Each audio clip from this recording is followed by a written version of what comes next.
On today's show, it's Throwback Thursday. We're going to look at 3 very random Yankee games. There's a reason behind them, and I'll let you know all next on an all-new Locked On Yankees.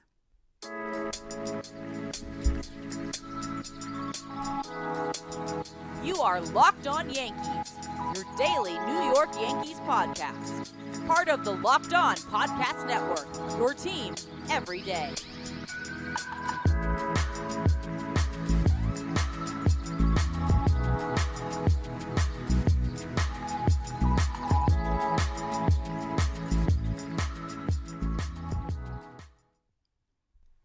Hello, everyone. Welcome to a brand new Locked On Yankees, which is part of the Locked On Podcast Network, your team every day. I'm your host, Stacey. I'd like to thank you for making Locked On Yankees your first listen every day. We're free and available on all platforms, including Apple, Odyssey, Spotify, Stitcher, anywhere else. There's so many podcasting platforms, and they all seem to be popping up every day. You can also watch and subscribe to us on YouTube. Also hit the thumbs up button to like our videos and the bell so you're notified as soon as our videos go live.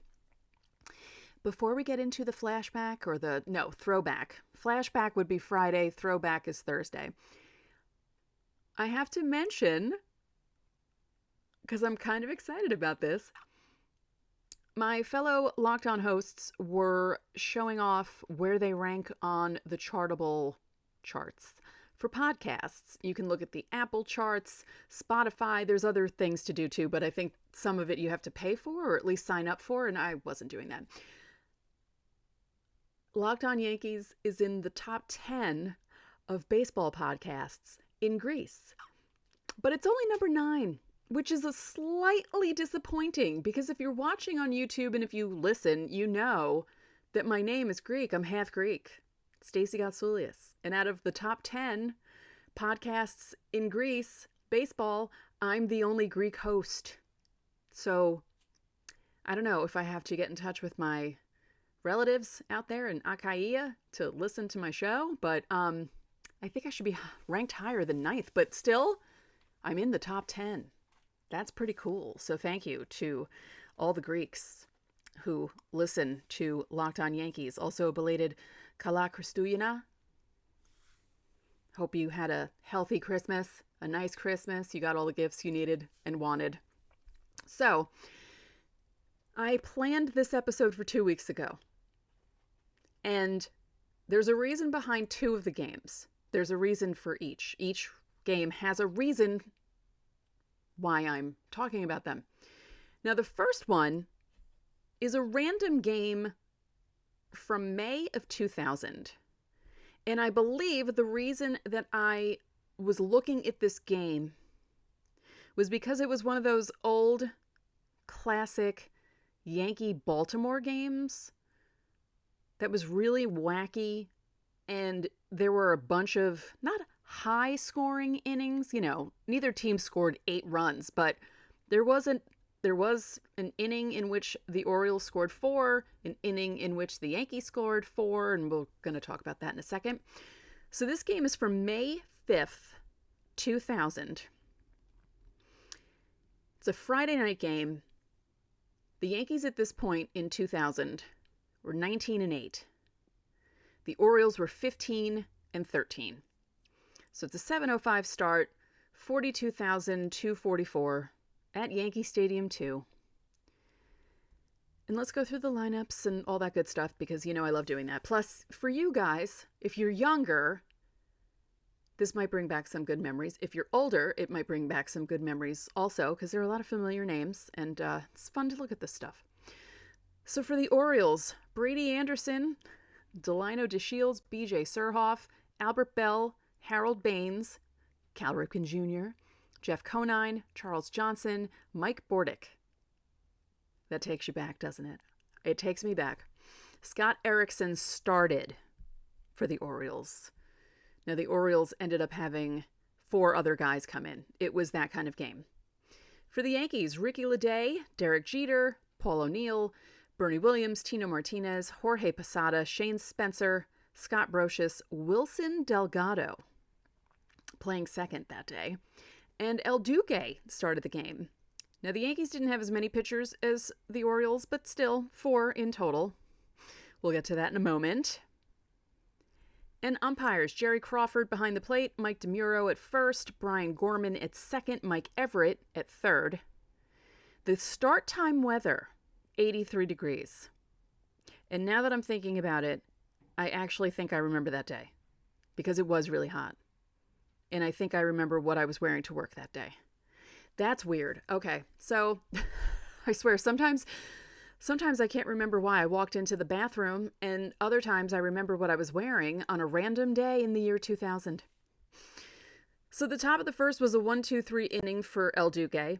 Fly ball to right, fly ball to center, ground ball to short. Very nice. Now the Yankees ended up scoring 3 runs in the bottom of the first. Ricky Leday hit a single, Jeter grounded out, but he made it to first. It was almost a double play. Leday was forced out at second. O'Neill hits a single to center. Jeter makes it to third. Bernie Williams hits a double. Jeter scores. O'Neill makes it to third. Tino Martinez hits a ground out to short. O'Neill scores. Bernie makes it to third. Jorge Posada hits a single that scores Bernie Williams. In the top of the second, Cal Ripken Jr. hits a solo shot off El Duque to make it 3-1. In the top of the third, the Orioles tie it. Bordick strikes out. Brady Anderson and Delino DeShields go back-to-back with singles. B.J. Surhoff reaches on an E4. Anderson scores. DeShields goes to third. Albert Bell, while he's up, El Duque throws a wild pitch. Delino DeShields scores. Surhoff makes it to second. Albert Bell ends up walking. Harold Baines hits a fly ball. And then Cal Ripken Jr. strikes out swinging. So it's 3-3. It's 3-3 until the bottom of the fourth. Jorge Posada singles. Shane Spencer hits a double. Brochitz hits a single, which scores Posada. Posada had to make it to third on that. I mean, obviously, he had to make it to third on that double by Shane Spencer. And I'm kind of shocked he did because it was a line drive down the left field line. And you all remember how Jorge Posada ran. He ran like he had a full diaper with a piano strapped to his back. That's how I always described it. So Brochus hits the single that scores Posada. Wilson Delgado hits a sacrifice fly to deep right center, scores Spencer. And the Yankees are up 5-3. Orioles, holy crap, score 4 runs in the top of the fifth. There isn't even a break there. They go from the bottom of the fourth where the Yankees pull ahead 5-3. And then the Orioles score on 2 home runs. B.J. Surhoff hits a home run that scores DeShields because he led off with a single. Albert Bell hits a single, and then Harold Baines hits a home run. So Jason Grimsley has to come in to replace El Duque. He gets Ripken to fly out, Conine to fly out. He walks Charles Johnson, and then he gets Mike Bordick to strike out swinging. The Yankees go down in order in the bottom of the fifth. The Orioles score again in the top of the sixth. B.J. Surhoff, again, this time a double that scores DeShields. Man, those guys were pains in the butt. How did they not win more back then? I remember the Orioles being very annoying. So it's 8-5 at this point. Bottom of the seventh, the Yankees tie the game on a Bernie Williams home run, 3-run home run. Jeter scores, O'Neill scores. Top of the eighth, Mike Stanton gives it right back. He replaces Grimsley, gives up a single. Brady Anderson hits a sacrifice bunt that advances Bordick to second. He's the one that hit the single. Delino DeShields, another pain in the butt because he's done nothing but be on base and hit balls all game. Hits a double, scores Bordick. Then DeShields steals third. Surhoff, another pain in the butt, hits a sacrifice fly that scores DeShields. So the Orioles go up 10-8 at this point. Nothing doing in the bottom of the eighth. Nothing doing in the top of the ninth. Bottom of the ninth, Mike Timlin comes in. Gives up a home run to Paul O'Neill. 8 pitches in that at-bat. 8 pitches. And it was a 1-2 count. So Paul O'Neill was fouling off ball after ball after ball until he hit a home run to deep right field. Bernie Williams hits a single. B.J. Ryan comes in to replace Mike Timlin.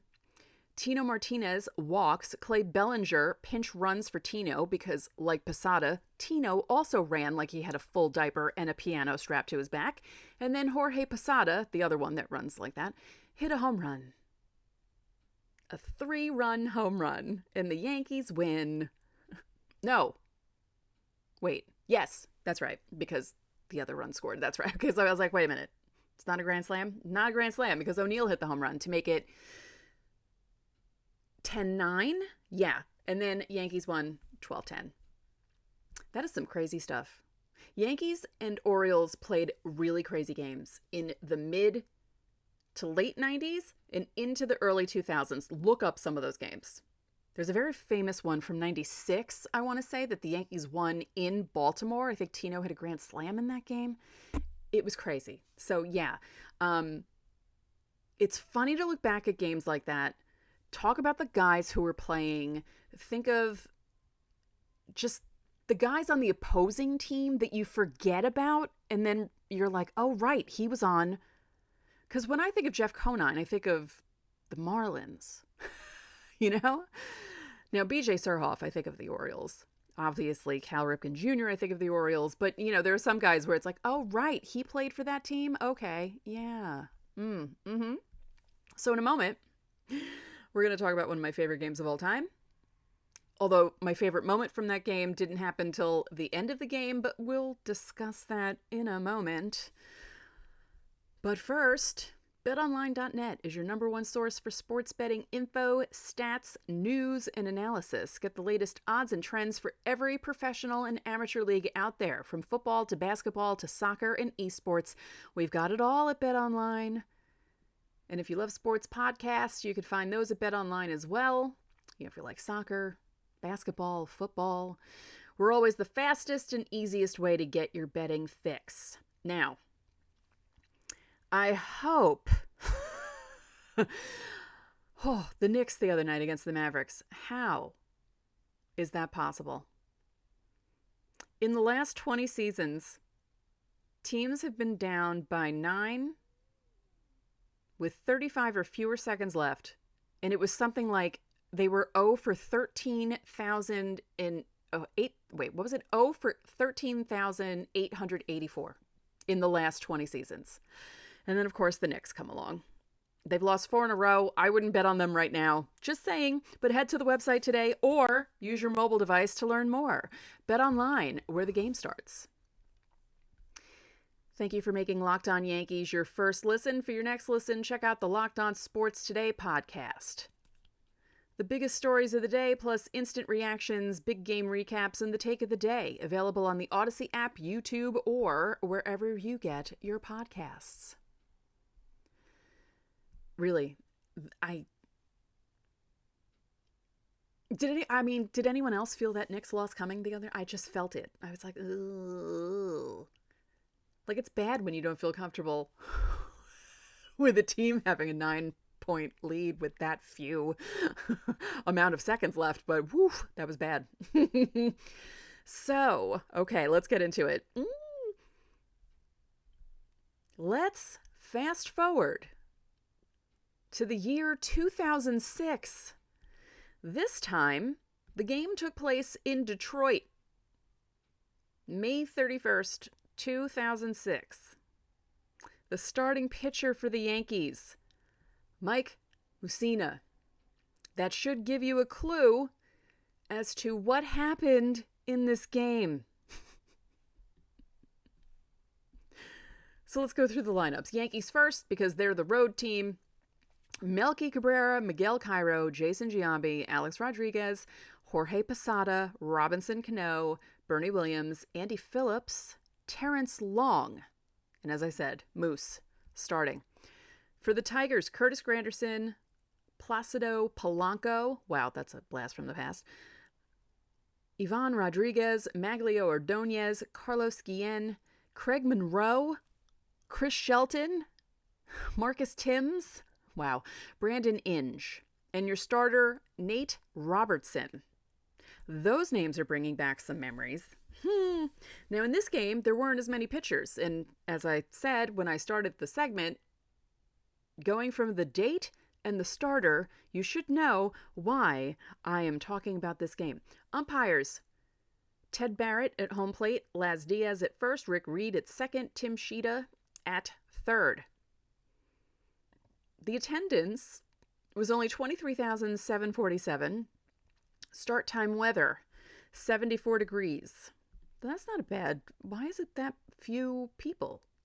Is it maybe it's because it's a Wednesday night and the game started at 8:37 and people were thinking, I'm not staying at a baseball game this late, even if it is the Tigers and the Yankees. I don't know. Yankees scored in the first inning,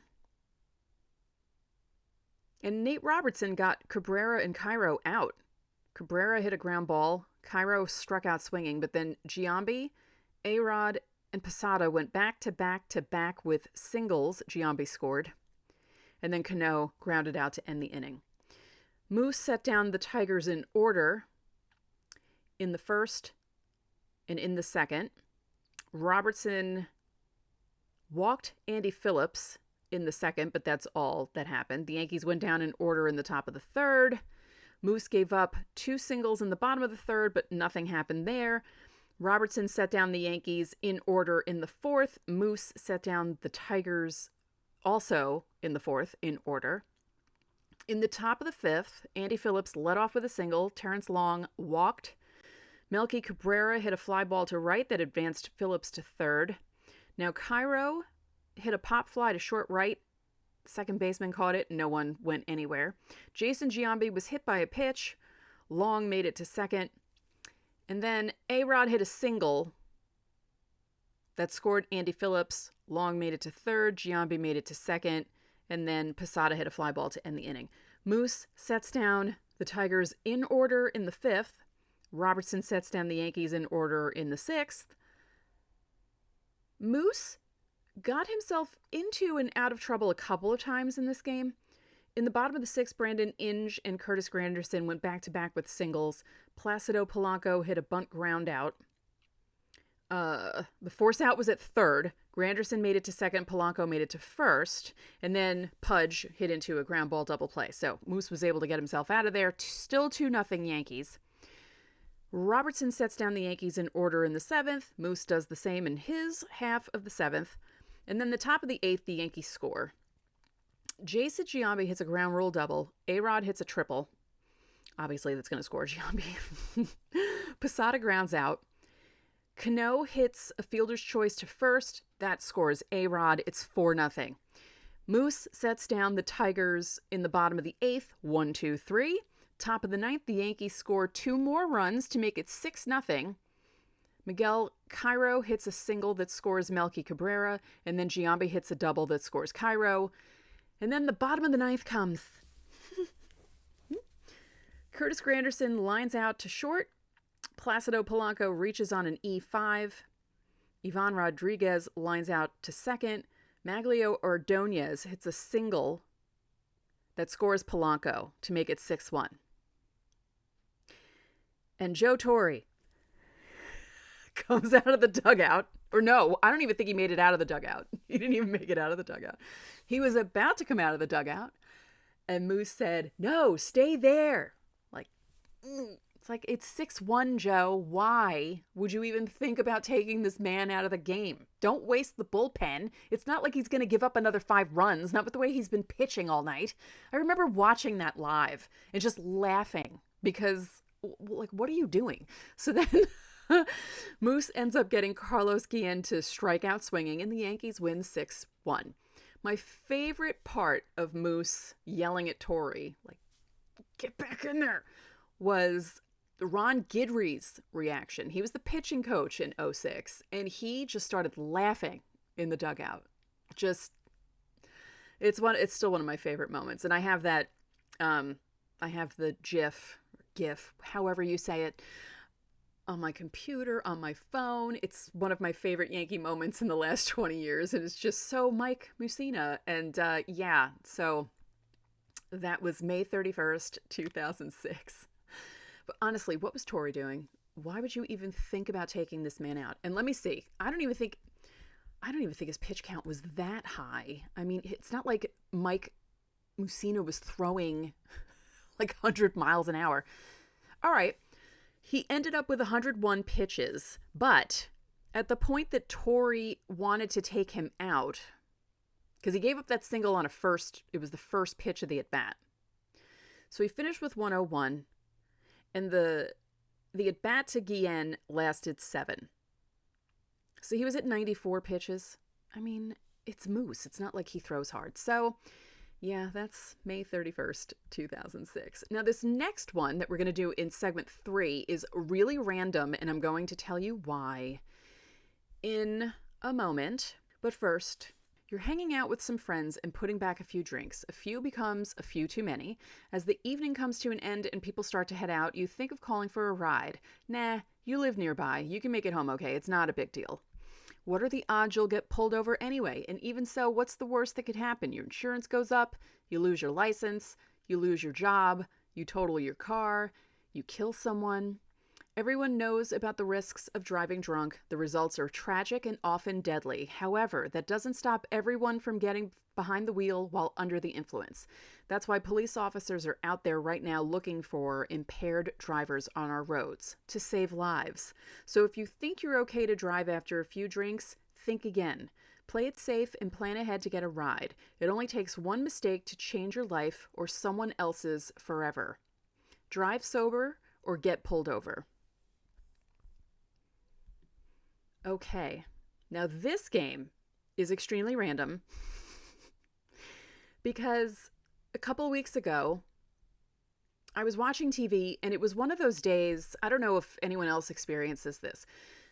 We have 8 billion channels and there are some days where you can't find anything to watch, or it's like stuff that you've watched 50 billion times. And in this case, it was stuff that I've watched 50 billion times, but fun stuff that I've watched 50 billion times. As in movies that I've watched 15 billion times or 50 billion times. Animal House was on. Saturday Night Fever was on. Oh, what was the third one? There was a third movie that was on. I couldn't believe the run of movies that were on that day. And then Teen Wolf was on.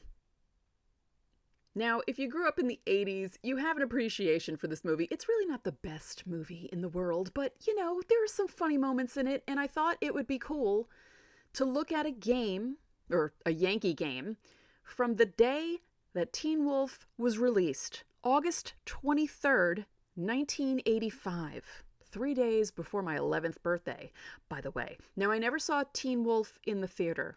I saw Back to the Future twice in the theater, but I never saw Teen Wolf in the theater. I didn't see Teen Wolf until it went on HBO, like early 86. So, just so you know. But then I ended up watching it about 5 billion times. So, game took place in the Kingdome. Attendance was only 18,821. The Yankees were 71-49 at this time because the Yankees were good in 85, and if a wild card existed, they probably would have made the playoffs. That could have been Don Mattingly's first year. And Seattle was 57-65, so they weren't that great. Yankees are on the road. We'll go through their lineup first. Rickey Henderson, Don Mattingly, Dave Winfield, Ken Griffey, Dan Pasqua, oh my God, Willie Randolph, Mike Pagliarulo, Butch Weiniger, Bobby Meacham, and your starting pitcher was Phil Niekro. The 85 Yankees were amazing. The Mariners, Jack Perconti, Phil Bradley, Alvin Davis, Ken Phelps, Al Cowens, Jim Presley, Dave Henderson, Bob Kearney, Spike Owen, future Yankee. Starting pitcher, Bill Swift. This is so funny. Umpires. Do I know any of them? Yes. Home plate, Nick Bremigan. First base, Dan Morrison. Second base, Jim Evans. Third base, Ted Hendry. The time of the game was only 2:40. So it was a nice, quick, swift game. So there's nothing doing scoring-wise until the top of the fourth. Rickey Henderson walked. Don Mattingly grounded out to second, but Rickey was able to advance to second. Dave Winfield hit a single that scored Rickey.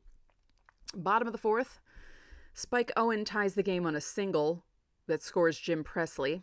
Top of the fifth, Mike Pagliarulo hits a solo shot to put the Yankees up 2-1. And that's, let's see. Oh, no, that's not how it would stay. The Yankees added a run. It was 3-1, right? Top of the ninth inning, Dave Winfield hits a home run off Bill Swift. And then Ed Vanderberg came in to replace Bill Swift. And Neil Allen closed out the game for the Yankees. Not too many pitching changes in this game, unlike the first game. It was similar to, there were only 2 pitchers for each team. Phil Niekro, Neil Allen, Bill Swift, and Ed Vanderberg. Phil Niekro was 12-9. He lasted 6 innings, gave up 1 run on 5 hits, walked 5, struck out 5, because that's how Phil Niekro pitched. His ERA was 4.23 at that point. Bill Swift lasted 8 2/3 innings, gave up all 3 runs, walked 4, struck out 2, gave up 5 hits, and gave up the 2 home runs. Niekro did throw a wild pitch. Bill Swift hit Pasqua with a pitch. There were no intentional walks, no pickoffs.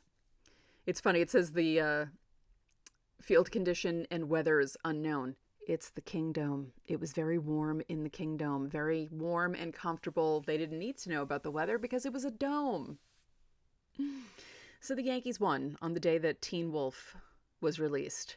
I think it could be fun to look back at dates when certain things came out and see how the Yankees did, obviously between April and October, or, depending on how late in the season the Yankees lasted. I think that could be a lot of fun. I think so. Now, 2 exciting things. For the new year, I have a new theme song. I will debut it next week. Very happy because I've had the same theme song for nearly 2 years. I figured, hey, why not switch it up for 2023? And a friend sent me baseball cards, and I'm thinking for YouTube, because it'll be difficult for me to describe things, so I think I'm going to do a YouTube-only bonus show in which I talk about these very interesting baseball cards that my friend sent me. Some Yankee stuff, some really old players, some very random players, and a card that belongs to a Hall of Famer that has a mistake on it. They printed it with a mistake, and we'll look at that. So let me know if you think I should do I'm thinking about doing that bonus show tomorrow. I might do a regular show and a bonus YouTube show with these cards because I think it could be a lot of fun to look at these. So let me know what you think about that. Or shall I do it live? And you guys can chat with me about the cards that I look through in this pile. We'll see. But yeah, New Year's coming. Opening day is only 91 days away, 90 days away. That's really not far.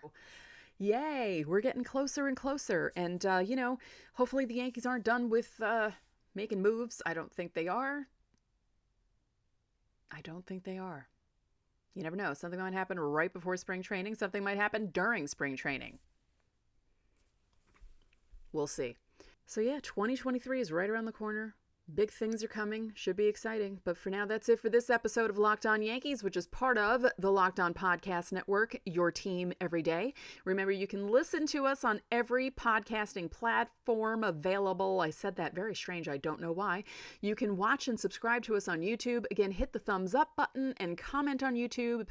And then click the bell so you know when our videos go live. Once again, thank you for making Locked On Yankees your first listen today. Now make Locked On Sports Today your second listen. Peter Bukowski brings you the biggest stories from around the sports world in 20 minutes. Get the analysis and opinions before anyone else with our local and national experts and insiders.